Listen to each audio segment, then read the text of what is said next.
அவனுக்கு இறங்கணும்னு தோணுது. அவன் மைண்ட்ல அவ்வளோ டவுட்ஸ் இருக்கு. பண்ண முடியுமா, முடியாதா, ஏதாவது ஆயிடுமா, விழுந்துருவேனா, இந்த மாதிரிலாம் அவன் நிறைய யோசிக்கிறான். அந்த மாதிரி அவன் யோசிக்கும் போது அவனுக்கு அவங்க அப்பா சொன்ன ஒரு முக்கியமான விஷயம் ஞாபகம் வருது. அது என்னன்னா, தைரியம் அப்படிங்கிறது பயம் இல்லாம இருக்கிறது இல்ல, அந்த பயத்தை எதிர்கொண்டு வின் பண்றது தான் அப்படின்னு அவங்க அப்பா அடிக்கடி சொல்லுவாரு. அது அவனுக்கு இந்த சமயம் ஞாபகம் வருது. அப்ப அவன் யோசிச்சான், சரி எனக்கு இப்ப பயமா இருக்கு, ஆனா இந்த பயத்தை நான் வின் பண்ணி காமிக்கிறேன். லெட் மீ சி, என்னால எவ்வளவு முடியுதோ I will push myself அப்படின்னு அவன் யோசிச்சு சரின்னு ஏறான்.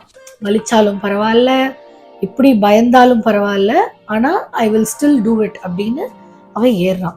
ஏறி ஏறி கஷ்டப்பட்டு ஃபைனலி அவன் அந்த டாப்ல வந்துட்டான். வந்துட்டு அவனுக்கு கீழே பார்க்கறான்.